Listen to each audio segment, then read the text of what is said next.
Hello, welcome back to Mastering Language Arts with me, Mr. Granados. Now, I've talked a lot about the passion that a teacher must have for their discipline in order to be a good teacher, in order to be effective in a way. And I thought it would be a good idea to do a video about what I'm passionate about in the English language arts. So basically, I'm going to tell you who I like to read and what I like to do in my principle, in my subject, I guess. To start off, I'd like to tell you that I love 20th century literature almost above anything, really. Specifically, three authors. Number one, J.D. Salinger. Number two, F. Scott Fitzgerald. Number three, Ernest Hemingway. Not specifically in that order. Okay, so I like J.D. Salinger for the way that he writes frankly and transcendentally in a way that stays in the realistic realm. I think that honestly, like he deals with the bourgeoisie a lot. He doesn't deal with like poor people or social issues a lot, but he has a lot. He seems to capture a lot what goes on in the mentee of young people everywhere. And so much so that Catcher in the Rye remains a young person book, even though it was published, in 1949. Can you believe that? Before the 50s, even before the Beats. It maintains that youth appeal in it, and I love that. I love his other books too. 7 Stories, which is a collection of 9 stories, which is a collection of 9 stories.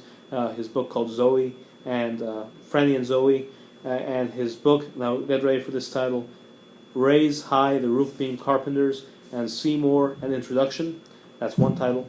I love all those. They're very, very interesting, and I can't wait for his estate to publish the rest of his works here coming up soon.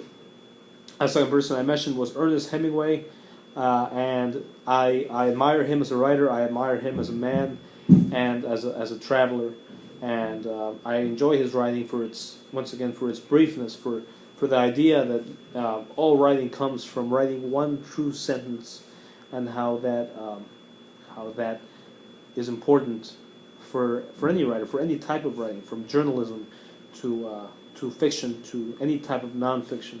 And that's something that I try to do as a writer. More on that later.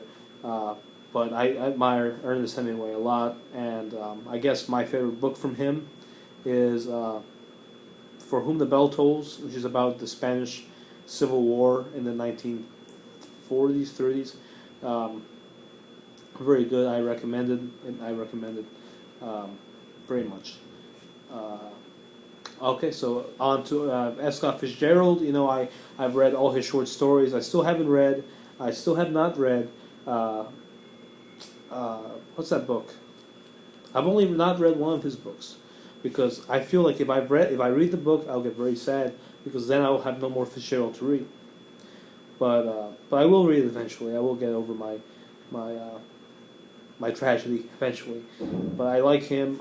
He's like almost a complete opposite in writing style to Hemingway. He is more eloquent. He is fancy, if you will, and he certainly deals with the upper class, because he was part of that upper class for most of his life.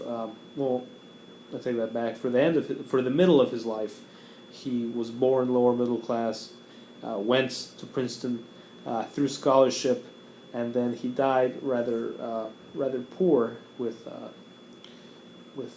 a crazy, I can't remember if she died yet or not, a crazy wife, and it's crippling alcoholism, which honestly is one of my favorite essays, American essays from the beginning of the 20th century. It's called The Crack Up. It's a series of 3 essays written by F. Scott Fitzgerald for Esquire magazine, which where he details his depression and his crack up as a person. And funnily enough, Ernest Hemingway didn't like that he addressed his depression and issues in public through writing, because as you can tell from Hemingway, he was a very inner suffering man. Hemingway was, and he saw it as womanly for Fitzgerald to be doing that. It's very interesting when you look at mental health for men with that essay, The Crack Up. So I recommend it. as far as writing goes, I have written on and off for the last, I would say, almost seven years now.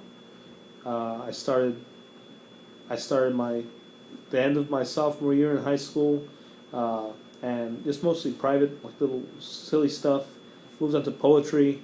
By end of high school, beginning of college, the multitude of unfinished essays throughout college, and within the last year or so, I have dedicated myself to short stories, and when I talk about like Hemingway's style, I don't try to emulate it, but I'm inspired by the way that he is able to express so much by so little words. That's something that I like as a writer. Now, how does this tie into English language arts instruction? Once again, I believe that it is important for an educator, for a teacher, to be passionate about what he does, and I feel like having a teacher who is passionate about his subjects, that he basically dedicates his life to that subject through reading and writing, and then I guess teaching and then grading, is very important for a young person to see in a classroom, so that they can dedicate at least those 45 minutes a day and maybe half an hour for homework every day, to make sure that they that they do their part, and the teacher appreciates their work. So that's I guess a cliff notes on my passion in the English language arts and what drives me as a reader and a writer. So thank you once again. This has been Mastering the Language Arts. I'm Mr. Granados.